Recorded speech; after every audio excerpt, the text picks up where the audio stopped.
In this video lecture, we will look at real transformer. In the second video lecture, we looked at the ideal transformer. There I mentioned you that in an ideal transformer, you won't find any loss components. Also, I mentioned that in practically you cannot find any ideal transformer. So in a real transformer, you would have losses incorporated. So some of the loss components are resistance in the winding, leakage flux, and core losses. So now we will look at individual these lossy components, how we can represent in the circuit. First one is the winding losses or the copper losses. Now the primary winding and secondary winding are made of copper wires. These copper wires will have certain resistance. That resistance is when current is flowing through the winding, due to this resistance there will be heat generated, which is known as the copper losses. So we can represent the primary winding loss with a resistor RP and the secondary winding with secondary RS resistance. So this is how you can represent the copper losses in the circuit. Then the primary current is going to produce the flux. So certain amount of flux is not going to link with the secondary winding. That flux is known as the leakage flux in the primary winding, and again then there are certain flux component generated in the secondary which are not going to link with the primary winding. So in the primary as well as secondary, you will have flux which are not mutually coupled, and these are known as the leakage flux.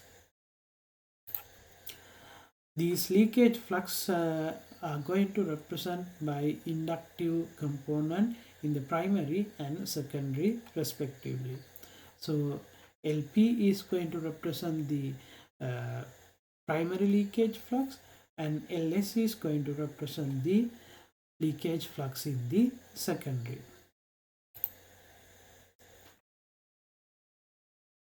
Third type of losses is the magnetization flux.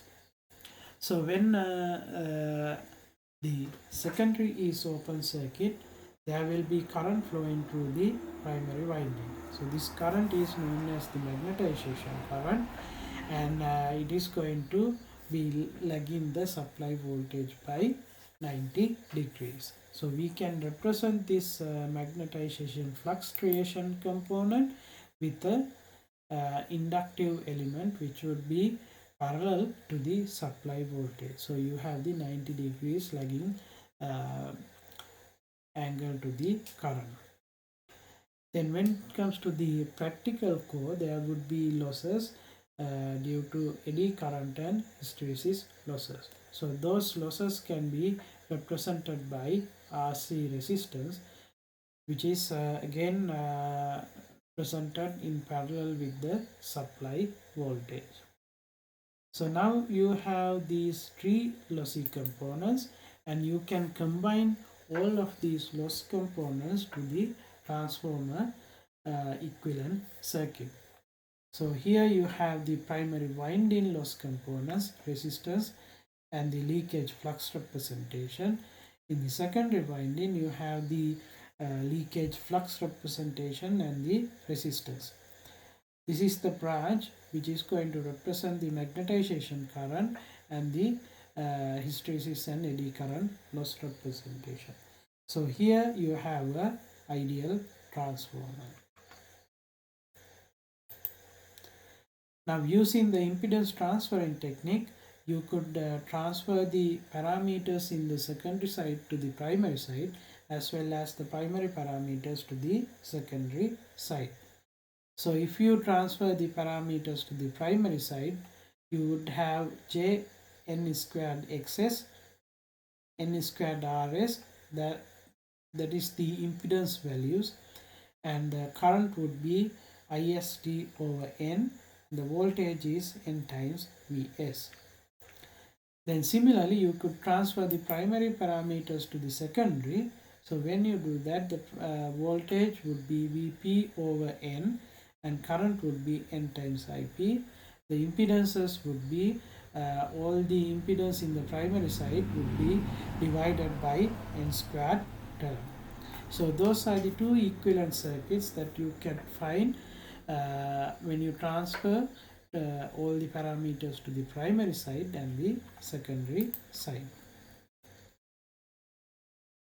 In a transformer, you have three loss components: primary winding resistance, secondary winding resistance, and the RC component, which represent the hysteresis and eddy current losses. So the losses occur in the resistance of the primary winding, and the secondary winding are known as the copper losses. So the copper losses are going to be equals to primary current squared times the primary resistance plus the secondary current squared times the secondary winding resistance. Then the core losses are going to be equals to E1 squared over RC. Here E1 is the voltage across the RC resistor.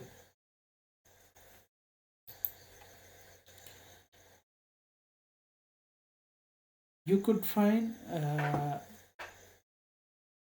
transformers in real world which would have the same parameters, and you would like to compare the two transformers.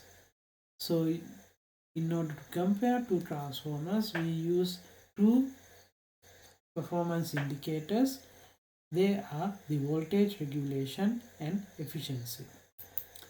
Voltage regulations compare the secondary output voltage under no load condition and the full load condition. So we define the voltage regulation as secondary voltage at no load minus the secondary voltage at full load to the secondary full load voltage. So you could represent this as a percentage value or per unit value. Since the no load voltage is equals to Vp is equals to N times Vs, therefore the voltage regulation can be represented as in this equation. The second parameter that we can use to compare transformers are the efficiency. Efficiency is the output power divided by the input power, and this input power can be expressed as output power plus the losses. So the output power is Vs times Is cos theta, and the losses are going to be the copper losses and the core losses. So by using these equations, you can find the efficiency of a transformer. So that concludes the third video lecture on transformers.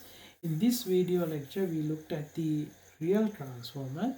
So we looked at what are the loss components that is in a transformer.